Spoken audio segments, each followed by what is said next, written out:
নমস্কার বন্ধুরা, happy nomad লাইফে সবাইকে স্বাগত জানাই। আগের ভিডিওতে তোমাদের দেখিয়েছি রাত 1টার সময় বাইক নিয়ে বেরিয়ে কোটি কোটি মানুষের ভিড়ের সাথে মিশে আর নাগা সন্ন্যাসীদের রীতিনীতি দেখতে দেখতে সঙ্গমে অমৃত স্নান করেছিলাম। আজকের ভিডিওতে দেখাবো অমৃত স্নান ছাড়াও বাকি দিনেও মানুষের কত ঢল এই কুম্ভ মেলায়। চলে এসেছি স্বস্তিক দ্বারের কাছে। দলে দলে মানুষের ভিড় চারিদিকে। স্বস্তিক দ্বারের সামনে এসেই প্রথমে কিছু ছবি তুলি, তারপর আবার ভিড় ঠেলে এগিয়ে যাই ঘাটের দিকে। বালিমাটিতে বাইক নিয়ে টলমল করতে করতে এগিয়ে যাই একদম ঘাটে।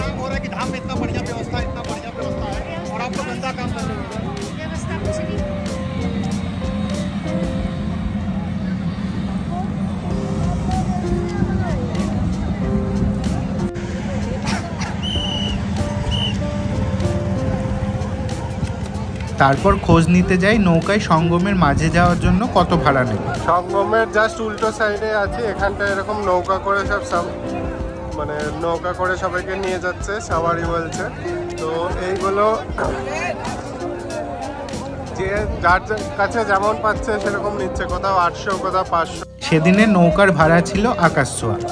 অমিত শাহ এসেছিলেন বলে নৌকা পারাপার বন্ধ ছিল অনেকক্ষণ, পরে তাই ভাড়া অনেকটাই বেশি বলছিল, তাই আর যাইনি। গিয়েছিলাম অন্যদিন নৌকায় করে একদম সঙ্গমে। সংযোগস্থলে সবাই দাঁড়িয়ে আছে, এখানে জল একদম কম, এখন মনে হয় ভাটা চলছে। সঙ্গমের সেই মনোরম দৃশ্য তোমাদের পরবর্তী পর্বতে দেখাবো, তাই সাবস্ক্রাইব করে রেখো চ্যানেলটা আর বেল আইকন প্রেস করে দিও, যাতে সময় মতন তোমাদের কাছে নোটিফিকেশন চলে যায়। এখানে এসে দেখছি এখান দিয়ে এরকম পাইপ দিয়ে জল দেওয়া হচ্ছে। এটা কি হচ্ছে জানি না, মনে হচ্ছে এক নদী থেকে জল তুলে নিয়ে অন্য নদীতে মেশানো হচ্ছে। তো এখানে কর্মী ভাই আছে, ওদেরকে একটু জিজ্ঞাসা করে নেবো যে এটা কি হলো।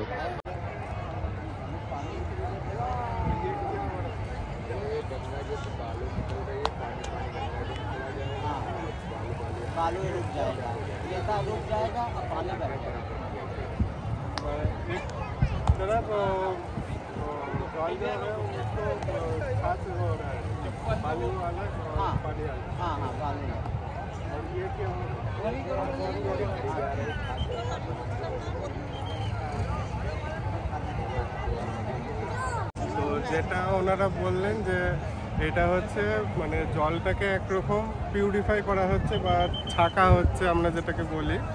কারণ অনেকে স্নান করছে, হয়তো জলের মধ্যে একটা বালি টালি মিশে যাচ্ছে, সেই হিসাবে এইটাকে জলটা ওখান থেকে ছেঁকে নিয়ে এখানে দেখাই যাবে যে এখানটায়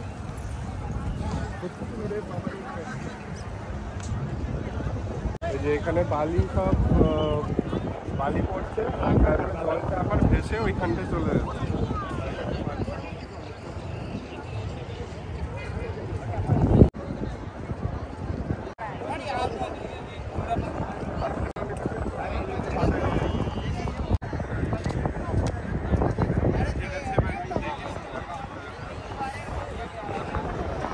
চলে এসেছি সঙ্গম ঘাটের একটা সাইডে, দেখতে পাচ্ছ পেছনে সঙ্গম ঘাট। প্রচুর মানুষ স্নান করছে চারিদিকে। এদিকে কিছুক্ষণের জন্য সঙ্গম ঘাট বন্ধ ছিল।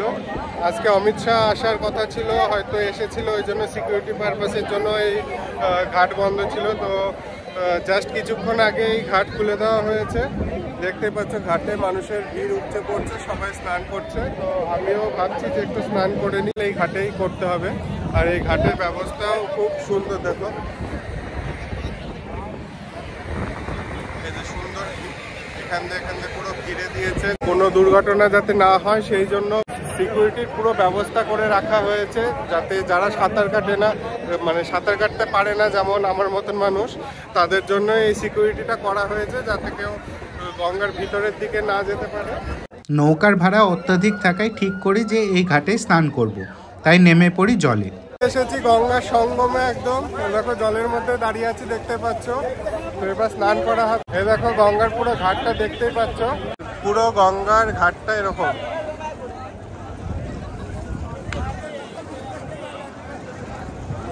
আর এই যেরকম বলছিলাম, জল কিন্তু জাস্ট হাঁটু জল অবধি জল। আর যেরকম বলছিলাম, এই যে ঘাট বাঁধানো আছে এরকম, এই দিয়ে একটা মানে প্রাচীর মতন দেওয়া আছে যাতে কেউ ভেসে চলে না যায় আমার মতন যারা স্নান করতে জানে না। আরো অনেকে স্নান করছে আমার মতন। আর জল প্রচন্ড ঠান্ডা, তবে কিছুক্ষণ দাঁড়িয়ে থেকে এখন মোটামুটি অনেকটা নর্মাল হয়ে গেছে। স্নানের সময় এই বাচ্চাটাকে দেখে খুব মজা লাগছিল। প্রথমে সে ভয় পাচ্ছিল জলে নামতে, কিন্তু নামার পর খুব মজা পাচ্ছিল।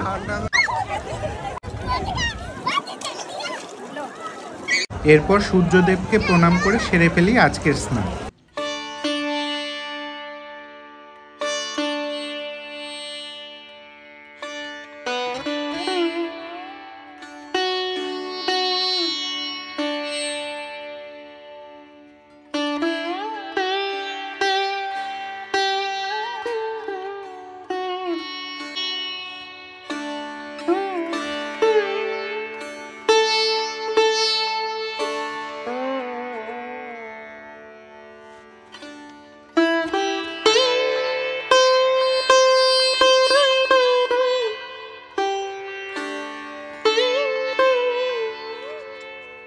স্নান করার পরে এলো এক বড়সড় বিপত্তি। কুম্ভ মেলার সঙ্গে একটা গল্প জড়িয়ে থাকে সবসময়, যে কুম্ভ মেলায় আসলে নাকি বাচ্চারা হারিয়ে যায়। এবার আমার তো বাচ্চা নেই, কিন্তু আমার একটা জিনিস হারিয়ে গিয়েছে, আপাতত দেখি খুঁজে বেড়াচ্ছি অনেকক্ষণ। স্নান করে উঠে আসার পর দেখি আমার বাইক নেই। কি হলো বাইকের?